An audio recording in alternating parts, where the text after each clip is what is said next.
Alright, so for those that don't know, I just got out of the Army yesterday. I flew out here to Denver. I've had PFI doing my all-wheel drive stuff. So they've had my car for a while. I was in Korea. I'm here at PFI now picking up my car. And I haven't seen this thing since March. I was going to take it to Texas 2K, but it didn't end up working out. So things happen. Race cars are race cars. Things, you know, you guys know how it is. But nevertheless, I am here and I am super nervous. I haven't driven the car in a long time, and it's all-wheel drive now, so it's a completely different animal. As you guys know, all-wheel drive Civics are freaking, they're the real deal. So it's got Darton sleeves, it's got Carrillo pistons, it's got really all off-the-shelf stuff, but it is all-wheel drive now. Got the big brakes on there. It's got a 3-piece front end, carbon fiber hood. Props to Goofy Built for the Goofy Built turbo filter. Go ahead and pop this open. Forgive me. Oh, hold on. There you go.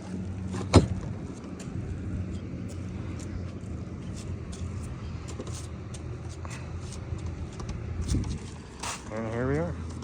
Still on a distributor. Haven't really had the to-go coil on plug. This Dragonfire Dizzy works perfectly fine. So, but yeah, we got an S366 on there. It's a Borg Warner. It's a 66 mil. Got the dump. So tranny, we got a CRV 5-speed, but it's got the Albin's 5-speed gearbox in it, so we can throw any amount of power we want at it, really. So the only thing that's going to be holding this car back from going like stupid fast is going to be the rods. They're Eagle rods, so you know, Eagle rods don't really handle that much power. So I mean, they do, but they don't. It just depends, you know. So there's the interior, fully gutted. It's got a 8-point cage in it. It's not certed, but we're gonna get there someday. Got my Chase Bay stage brake. Got my air fuel gauge, oil pressure, boost, and y'all already know. Got my little steering wheel here. It's on a Honda S300 as well. Y'all already know we gotta rock the Toyo Proxy RRs, baby. Hell yeah. Got a hook and book, man. It's on that E85. She's ready to go though. We just had to put a new new head studs in and replace the head gasket. What's up, man? Good to see you, dude. It's been a hot minute. Oh my God. How you been? Good, man. Good to see you. Proud of you, dude, and all the stuff you've been doing. I know. It's just crazy, man. It's been awesome. Life is happening. Now it's time to take your Civic. Yeah. Up here at Colorado on, I believe it was 26 pounds, it made 670 wheel horsepower and a lot of torque. But in Arizona, obviously, is at sea level. Here in Colorado, we're at altitude. So the altitude is going to suck some power out of it. But once I get it to Arizona, I mean, probably have it on 28 pounds, 30 pounds, somewhere around 800 or not, like 750-ish. So this thing is going to freaking scoot. Super excited for that. Like I said, huge thanks to PFI. These guys have been helping me out for like 2 years. I've been deployed all over the world, and they've been working on my car and doing stuff that I wish I could have done, but finally done. All-wheel drive. New head gasket, new head studs. She's ready to rock and roll, man. So good news turns into bad news really quick. Shortly after I left the shop, it started overheating again in the same general area where it was overheating the first time when I came down here in March to take it down to Texas 2K. Started doing the same thing again. I don't know what to think of what it could possibly be, because the first thing that we kind of ruled out was the head gasket when it first started happening. So we replaced the gasket and the head studs. We put L19s in it. and it's still overheating. So, and of course, Grant had to show up to the rescue. No, it's nothing like that. If anything, we're just not moving enough air, you know? That's, when you put your hand here, you know, you barely get anywhere. Yeah. Oh, in this area right here? Yeah, anywhere. Could be something as easy as a freaking O-ring, or it could be, you know, a cracked block.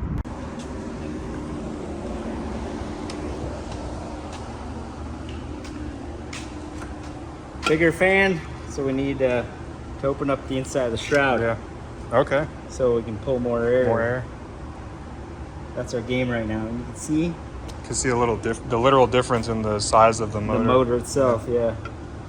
It's awesome. So we're about ready to put this baby on. Heck yeah. Get this hot rod back on the road. Hopefully. Cool. Cool? Cool. Cool engines. Cool engines for everybody. I've got fires in now. You're up. Every now and then it springs a leak and I'll take the back over. Ridiculous. You got a full replace the rag. Yeah. See, I'm okay with that. Yeah, I got a full can, and then the catch can itself is actually inside the cowl, and the breather hoses come back down and they It'd be spray. really hard to leak onto the track. Yeah. Or under your tires. Yeah. As long as they're running straight, I shouldn't have any problem. Yeah. I could tell how crazy it is lying, just driving it in that little bit. I can't imagine it feels like some I give it a driving gas and it's like. This car is so fun to drive.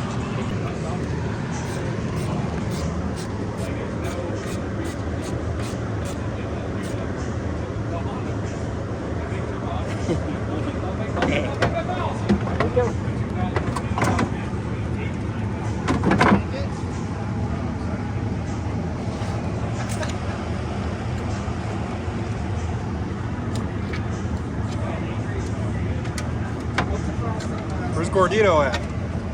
Gordito needed some time off to go fishing, Oh. so he's Gordoing it right now. Wow.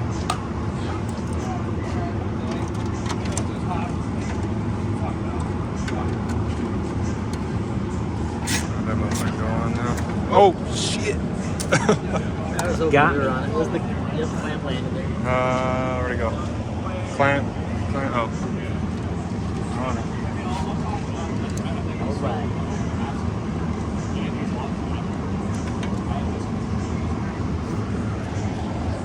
Just need to take a damn pressure washer and just everything.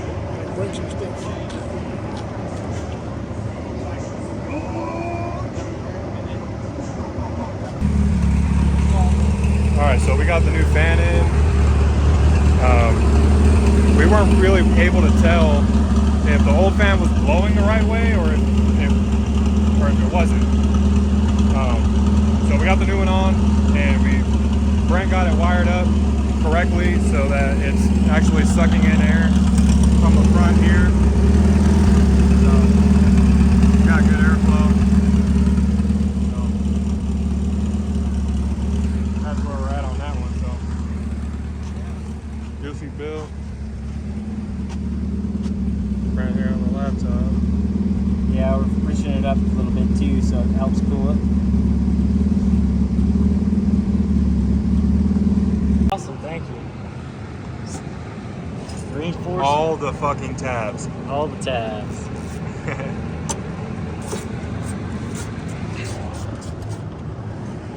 And Brent, in typical fashion, Yeah, we're stringing some more. nose deep in the wire harness. It seems like a common thing with this car, huh? Wire harness. Wires, We wires, just got wires. A couple things, yeah. A couple things, and it should be straight. The ECU would just run the fan and the fuel pump. Everything else Right. would just be straight. That's it, searching for fuel.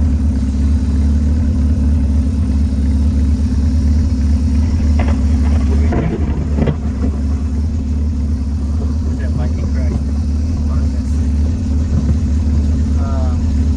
Fuel? Yeah, I think we're gonna have to just look how much this map requires to make this go big. All right, so round 2 today. Freaking things did not go as planned yesterday. We figured out that it could have possibly been the fan, so.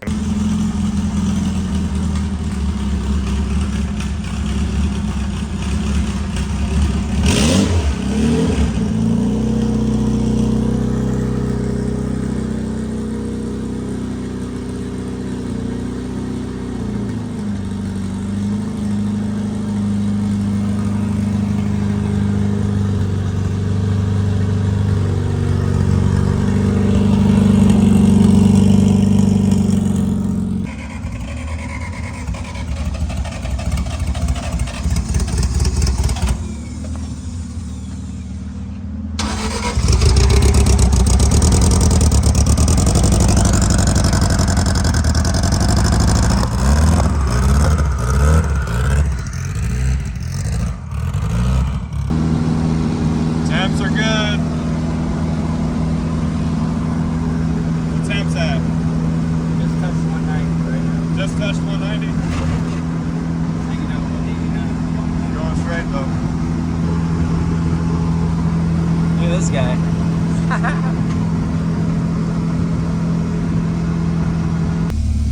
I Make sure it's sweet. We just gotta let it roll for a minute. Just Yeah. let it drive, you know.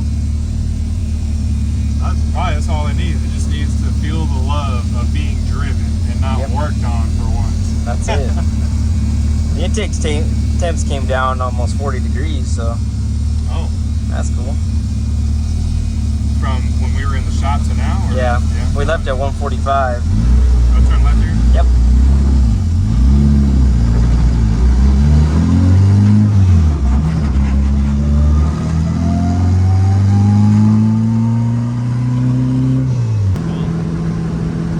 Like my happy place.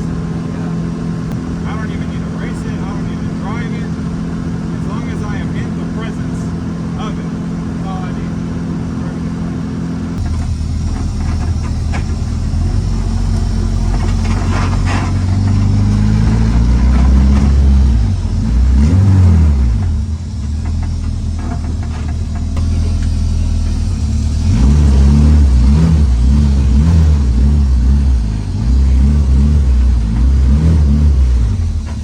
All right, so we made it out here to the come and go. We're getting fuel right now.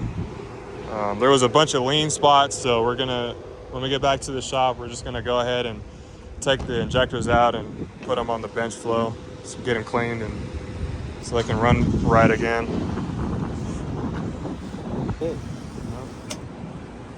So we'll see.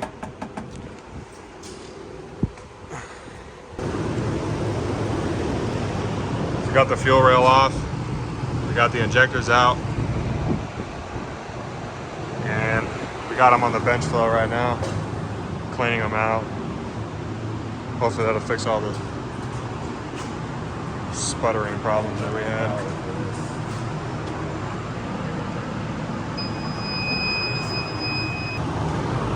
Alright, injectors are going back in. They're all clean. They were all messed up too.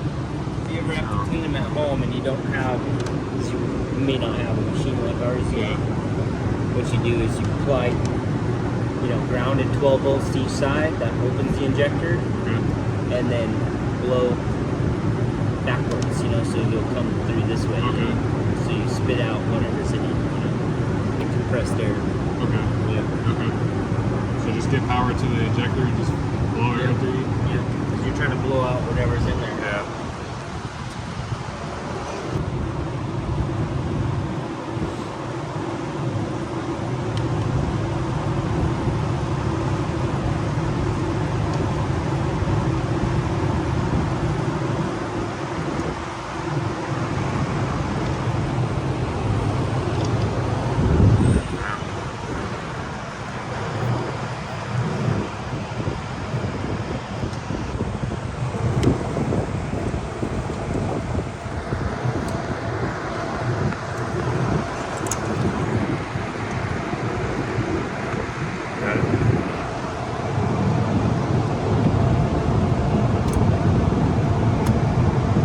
Got a flashlight or something?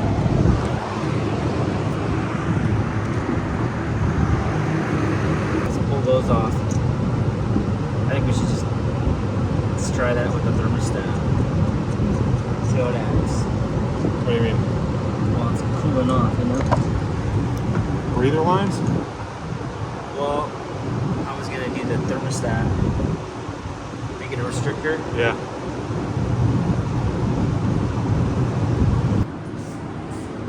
Bug after bug with this thing, man. Kind of got the coolant thing to settle down a little bit. I'm gonna make boost. Then we went to go actually test if everything was running right. Then we went to make a little boost. Now we have a vacuum leak somewhere. So we're gonna fog it. See if we can see any smoke coming out of anywhere so we can seal this damn vacuum leak. So, but yeah, I was like in third, wide open throttle, and it was just going through the RPM, and it got to like 6,500. I'm like, there's no way, dude, because at 65, 7,000, it should be moving, and it felt like a little single cam, well, boosted single jingle. So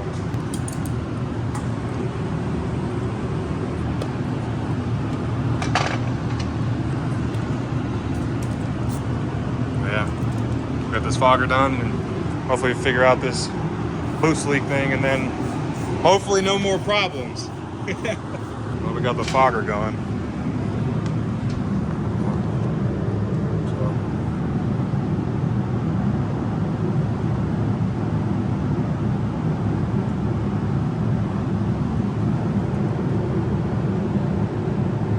Saw some smoke right here, or it might have just been from this guy.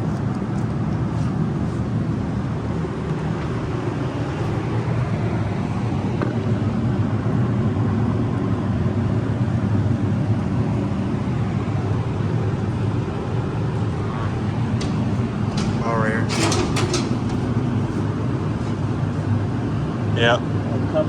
Yeah, I see it. Oh yeah, I see it. it. I see It's all it. blown out. Yeah. Yep. Right by the right where the turbo is. Gotta pull the bumper off. Yeah, see right where it comes through here? It's blown off. I think you can you can catch the camera angle if you come around here and get right above the weight plate. Take two. Take two. See, if you look at the weight plate right here, and look right there. Oh yeah, you can see it blown out right there. Yeah. Damn boost leaks, man, damn. At least it's an easy one. Yeah. Just connect all Hey, it's of them. time for some freaking vibrant locks. What do you think? Yeah, get in there. When you make it too much boost, the coupling don't like it, so the coupling come apart and you got a boost leak. Well, boost leak is fixed. Got the bumper on. Round 6. Here we go. So far, so good. On the highway, I was going about, and the temperature would go above half just barely, and then it would start to come back down and go below half. So I'm not gonna get on the highway anymore. I'm just cruising down the back roads on the way back to Colorado Springs, and the temperature looks perfect right there. So we're good. Almost made it all the way there. I'm about 40 miles out, so.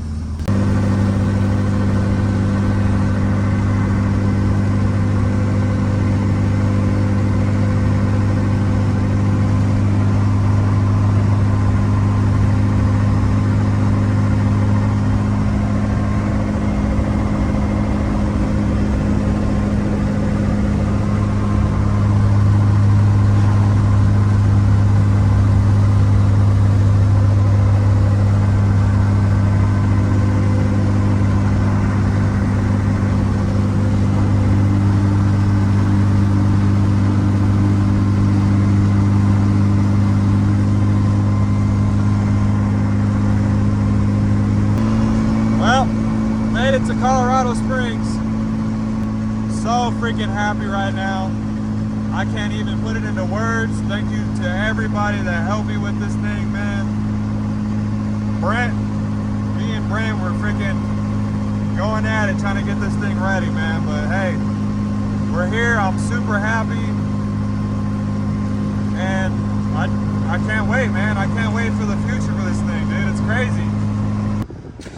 All right, so we came all the way from PFI down here to Colorado Springs, and deadass, I was so fucking scared because on 470 it was getting above half. You know, it'd creep up some and then it'd come back down a little bit. So as soon as I got off the highway, though, it started to settle down below half, usually where it always does, or where it's supposed to sit, you know. But before I had like, I believe it was 60 degree thermostat on it. So when it had that thermostat in there, I mean, dude, it never went above half. So, but I have a 185 in it now. So yeah, I mean, it made it all the way here. So hey, we out here, boys. We out here. Things are looking up, man. Let's go.